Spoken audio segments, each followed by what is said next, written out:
આ તરફ વડોદરામાં રખડતા ઢોરના ત્રાસના ખતરનાક સીસીટીવી સામે આવ્યા છે।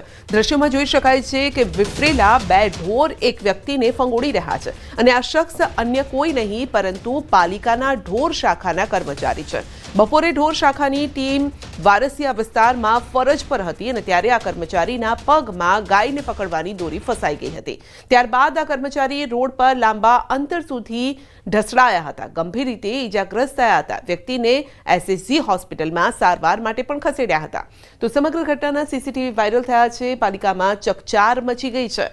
તો રખડતા ઢોરનો આતંક કઈ હદે છે તે આપ જોઈ શકો છો। તો બે રખડતા ઢોર દોડાદોડ કરી રહ્યા છે અને જે દોરડું છે તે એક વ્યક્તિના પગમાં ફસાઈ ગયું છે અને વ્યક્તિ પણ ઢસડાવા લાગ્યો હતો। તો વડોદરાના આ દ્રશ્યો છે, કોઈ ફિલ્મના આ દ્રશ્યો નથી। સામાન્ય રીતે ફિલ્મમાં આ પ્રકારના દ્રશ્યો જોવા મળતા હોય છે।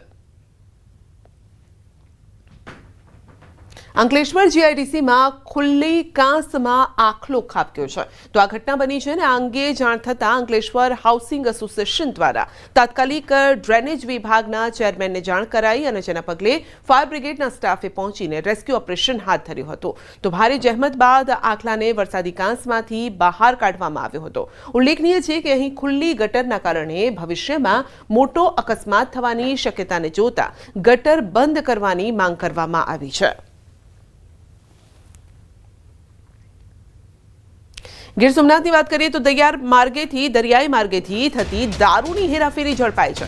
દારૂની હેરાફેરી પર નવા બંદર મરીન પોલીસનો સપાટો। મોટી માત્રામાં વિદેશી દારૂ ઝડપી પડાયો છે અને અંદાજે 200 પેટી વિદેશી દારૂ ઝડપાયો છે। તો બોટમાં સવાર 6 થી વધુ ખલાસીઓની ધરપકડ કરાઈ છે। દારૂ ઝડપાતા બુટલેગરોમાં ફફડાટ છે। તો આપ જોઈ શકો છો કે કઈ રીતે હવે આ દારૂની હેરાફેરી પણ થતી જોવા મળી રહી છે। દરિયાઈ માર્ગે દારૂની હેરાફેરી થઈ રહી છે। 6 જેટલા લોકો તેમાં જોવા પણ મળી રહ્યા છે। નવા બંદર મરીન પોલીસે કાર્યવાહી કરી છે। 200 પેટી વિદેશી દારૂ ઝડપી લીધો છે। ખેડામાં બેફામ ડમ્પરના કારણે સર્જાયો છે અકસ્માત। જી હા, કપડવંજના સીલિંગ સેન્ટર પાસે અકસ્માત સર્જાયો છે। રોડ ઉપર પડેલા જેસીબીને પાછળ ડમ્પરે ટક્કર મારી હતી અને ડમ્પરે ટક્કર મારતા જેસીબી શ્રમજીવીઓ પર ફરી વળ્યો હતો। ફૂટપાથ પર સૂઈ રહ્યા હતા શ્રમજીવીઓ અને 3 શ્રમજીવીઓ પૈકી 2ના ઘટના સ્થળે મોત થયા છે। જેસીબી ચાલક અને ડમ્પર ચાલક ત્યાંથી ફરાર થઈ ગયો છે।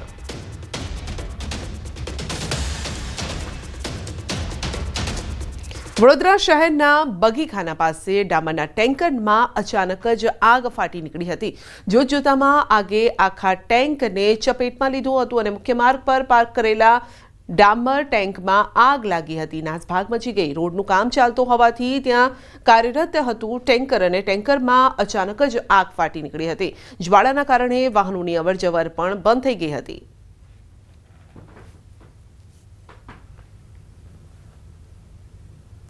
ઉત્તર પ્રદેશના હમીરપુરમાં રફતારના રાક્ષસો બેફામ બન્યા છે।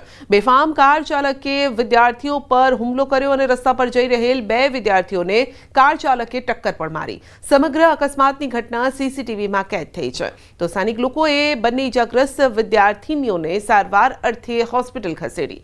પોલીસે સીસીટીવીની મદદથી કાર ચાલકને ઝડપવાની કામગીરી પણ હાથ ધરી છે।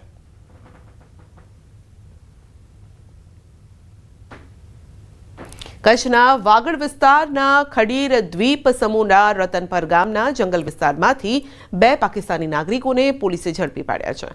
જાણવા મળ્યા મુજબ આ બંને પાકિસ્તાનના થરપારકર જિલ્લાના રહેવાસી છે। પ્રેમી યુગલ હોવાનું સામે આવ્યું છે, જેઓ ગેરકાયદેસર રીતે આંતરરાષ્ટ્રીય સરહદ ઓળંગીને ભારતમાં પ્રવેશ્યા હતા।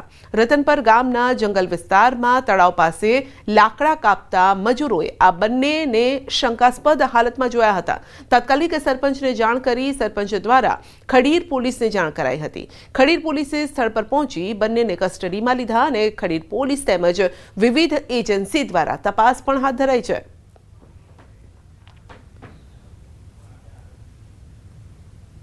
બે લોકો જે છે અજાણ્યા જોવા મળ્યા હતા। એ જે બંને વ્યક્તિનું જ્યારે ત્યાં ગામવાળા લોકો જોયો ત્યારે પોલીસને જાણ કરી। પોલીસ દ્વારા તાત્કાલિક ત્યાં પહોંચીને એ લોકોની પૂછપરછ ચાલુ કરવામાં આવી। એ બંને જે લોકો છે એ પાકિસ્તાનના રહેવાસી છે। એમાં એક છોકરો અને એક છોકરી છે। અને એ બંને ત્યાં થારપારકર જે એરિયા છે એ ત્યાંના એક ગામના વતની છે. એ લોકોએ પ્રાથમિક રીતે એવું જણાવ્યું છે કે બોર્ડર ક્રોસ કરીને આવ્યા છે. નવનિયુક્ત પ્રદેશ ભાજપ પ્રમુખ ગુજરાત પ્રવાસે.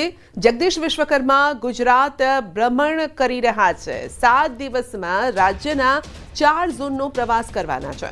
7 દિવસમાં કુલ 6 મહાસંમેલન અને જાહેર સભાનું આયોજન કરાયું છે. આજે અંબાજી દર્શન કરીને યાત્રાની તેઓએ શરૂઆત કરી છે. અંબાજીમાં ઠેર ઠેર વતનમાં વીરાનું સ્વાગતના નારા અને બેનર પણ લાગ્યા છે. બનાસકાંઠાની મુલાકાત દરમિયાન પાલનપુર ખાતે વિશાળ બાઇક રેલી અને જાહેર સભા પણ યોજાવાની છે. તો જ્યારે અંબાજી પહોંચ્યા ત્યારે ઢોલ નગાડા સાથે તેમનું સ્વાગત કરવામાં આવ્યું હતું, કારણ કે લાંબા સમયથી આ પદને લઈને ઘણી ચર્ચાઓ પણ હતી, પરંતુ આખરે એ ચહેરો મળી ગયો ગુજરાત ભાજપને. અને ત્યારબાદ હવે તેઓ રાજ્યનું પરિભ્રમણ કરવા માટે નીકળ્યા છે. લોકો સાથે રૂબરૂ પણ થશે અને જેમાં પહેલો પડાવ તેમનો અંબાજીનો છે. તમામ ટીમ પ્રદેશની અને જિલ્લાની એ મા અંબાના ચરણોમાં આશીર્વાદ લઈ અને તમામ લોકોની સુખાકારીને પ્રાર્થના કરી અને આજથી આ પ્રવાસનો આરંભ કરીએ છીએ. આત્મનિર્ભર ભારત, હર ઘર સ્વદેશી, ઘર ઘર સ્વદેશી, આ અભિયાનની શરૂઆત થઈ ચૂકી છે.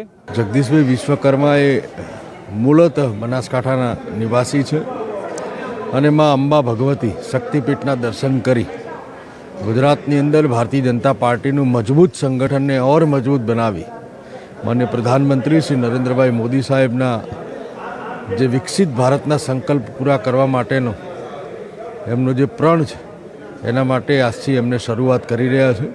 ભાજપના નવનિયુક્ત પ્રમુખ જગદીશ વિશ્વકર્મા આજે અંબાજીની મુલાકાતે છે. અંબાજીના દર્શન કરી આ પ્રવાસની શરૂઆત કરી છે. આપ દ્રશ્ય જોઈ રહ્યા છો કે મા અંબાના આશીર્વાદ લીધા છે. તેમની સાથે ભારતીય જનતા પાર્ટીના નેતાઓ જે છે તે જોવા મળી રહ્યા છે. મહત્વનું એ છે કે ઉત્તર ગુજરાતના પ્રવાસની નવનિયુક્ત પ્રમુખ બન્યા બાદ શરૂઆત થઈ ચૂકી છે. ત્યારે આપણી સાથે રજનીભાઈ પટેલ છે, તેમની સાથે વાત કરીશું. રજનીભાઈ, ઉત્તર ગુજરાતના પ્રવાસની શરૂઆતમાં અંબાના આશીર્વાદ લીધા. આજે માનનીય પ્રમુખશ્રીએ અંબાજીના દર્શન કરીને યાત્રાની શરૂઆત કરી છે. ખૂબ કાર્યકર્તાઓમાં જોમ જુસ્સો ઉત્સાહ જોવા મળી રહ્યો છે. આવનારા સમયમાં સમગ્ર ગુજરાતમાં આ જ પ્રકારે કાર્યકર્તાઓની સાથે મળવાનો કાર્યક્રમ માનનીય પ્રમુખ સાહેબ કરશે. ઉત્તર ગુજરાતમાં કેટલો બુસ્ટઅપ સમાન આ પ્રવાસ જોવામાં આવી રહ્યો છે?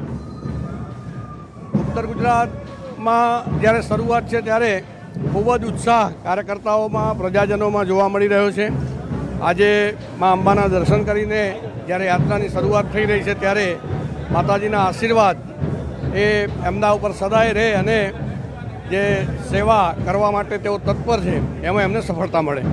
તો સેવા કરવા માટે જે તત્પરતા દાખવી રહ્યા છે તેમાં તેમને મળે તે પ્રકારની વાત છે. આ નિજ મંદિર તમે જોઈ રહ્યા છો અંબાજીનું, કે ત્યાં અત્યારે હાલ જગદીશ વિશ્વકર્મા પહોંચ્યા છે અને ત્યાં દર્શન, પૂજન, અર્ચન જે છે તે કરતા નજરે પડી રહ્યા છે. તેમની સાથે ભારતીય જનતા પાર્ટીના નેતાઓ જે છે તે પણ જોવા મળી રહ્યા છે. મહત્વનું એ છે કે ઉત્તર ગુજરાતના પ્રવાસની આજ શરૂઆત થવાની છે ત્યારે મા અંબાના આશીર્વાદથી આ પ્રવાસની શરૂઆત થવાની છે. ત્યારબાદ અહીંથી રૂટની વાત કરીએ તો અંબાજી, મહેસાણા સહિતના 3 જિલ્લાનો પ્રવાસ જે છે તે જોવામાં આવી રહ્યો છે. નિલેશ સોસા સાથે ગૌતમ શ્રીમાળી, ન્યૂઝ 18 ગુજરાતી, અંબાજી. નવનિયુક્ત પ્રદેશ પ્રમુખનો આજથી પ્રવાસનો શુભારંભ થઈ રહ્યો છે. 4 ઝોન ગુજરાતના છે તેમાં પ્રવાસ કરવાના છે. અંબાજીથી આ પ્રવાસની શરૂઆત થઈ રહી છે, એટલે કે અંબાજી માતાના દર્શન કરી રહ્યા છે, પૂજન અર્ચન કરવામાં આવી રહ્યું છે અને ત્યારબાદ આ પ્રવાસની શરૂઆત જે છે તે કરવામાં આવી રહી છે. મહત્વનું એ છે કે આજે મા અંબાના આશીર્વાદ લેવામાં આવ્યા છે. અંબાના આશીર્વાદ બાદ આ પ્રવાસનો શુભારંભ કરવામાં આવી રહ્યો છે. આપ દ્રશ્યમાં જોઈ રહ્યા છો કે નવનિયુક્ત પ્રદેશ પ્રમુખ જગદીશ વિશ્વકર્મા જે છે તે યજ્ઞકુંડ, જે અંબાજી યજ્ઞશાળા છે ત્યાં તેઓ પૂજન અર્ચન કરી રહ્યા છે. ભારતીય જનતા પાર્ટીના આ પ્રમુખનો આ પ્રથમ પ્રવાસ છે, જેની શરૂઆત એટલે કે એમના હોમટાઉન બનાસકાંઠા તેમનું મુખ્ય હોમટાઉન છે અને હોમટાઉનમાં આવતા મા શક્તિપીઠના દર્શન કરી અંબાના આશીર્વાદ લઈને આ પ્રવાસનો શુભારંભ કરવામાં આવી રહ્યો છે અને તેની શરૂઆત થઈ ચૂકી છે. નિલેશ સોસા સાથે ગૌતમ શ્રીમાળી, ન્યૂઝ 18 ગુજરાતી, અંબાજી. બનાસકાંઠાની બનાસ ડેરીની એક બેઠકનું મતદાન. દાંતા મામલતદાર કચેરી ખાતે મતદાન. 9 વાગ્યાથી આ મતદાનની પ્રક્રિયા શરૂ કરાઈ છે. દાંતા બેઠક ઉપર 85 મતદારો દ્વારા મતદાન. વર્તમાન ડિરેક્ટર દિલીપસિંહ બારડ અને અમરતજી ઠાકોર વચ્ચે દાંતા બેઠક માટે જંગ જામ્યો છે. બનાસ ડેરીની 15 બેઠકો બિનહરીફ થઈ છે. તો બનાસ ડેરીની દાંતા બેઠક પર મતદાન, દાંતા મામલતદાર કચેરી ખાતે મતદાન. આ અંગે વધુ અપડેટ મેળવીશું સંવાદદાતા કિશોર પાસેથી. જી કિશોર, દાંતા બેઠક માટે મતદાન થઈ રહ્યું છે, શું અપડેટ?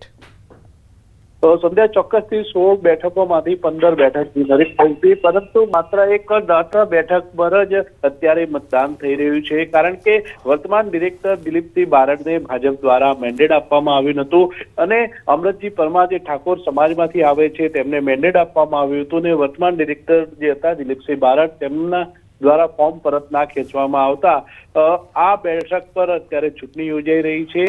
મતદાન શરૂ થઈ ચૂક્યું છે અને આ દાંતા બેઠક માટે માત્ર 85 મતદારો છે, પરંતુ ચૂંટણી અધિકારીનું કહેવું છે કે સાંજે 5 ના ટકોરે જ મતદાન થશે. 5 વાગ્યા સુધી મતદારોની રાહ જોવામાં આવશે.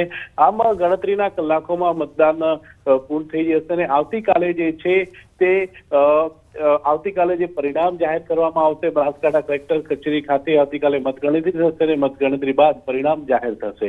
સંધ્યા. જી, આપનો આભાર.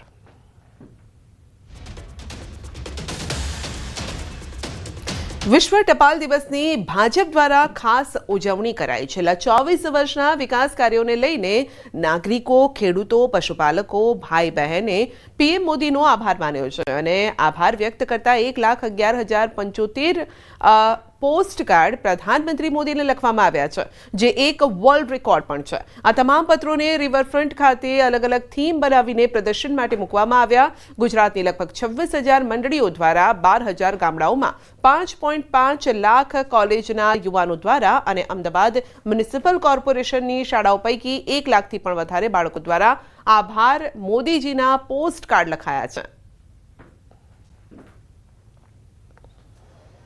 1,11,75,000 પત્રો ગ્રામીણો દ્વારા, ખેડૂતો દ્વારા, વિદ્યાર્થીઓ દ્વારા, કોલેજ વિદ્યાર્થીઓ દ્વારા આ પત્રો નરેન્દ્રભાઈને 24 વર્ષના એમના જે વિકાસના કામો છે એમનો આભાર માનતો આ પત્ર છે. એ પત્રો દ્વારા સ્ટેચ્યુ ઓફ યુનિટી, વિકસિત ભારત, બ્રહ્મોસ એ બધું પ્રદર્શન અહીં કરવામાં આવ્યું છે. ચૈતર વસાવાના ભાજપ દ્વારા કેબિનેટ મંત્રી પદની ઓફરના નિવેદન સામે સાંસદ મનસુખ વસાવાએ પ્રતિક્રિયા આપી છે.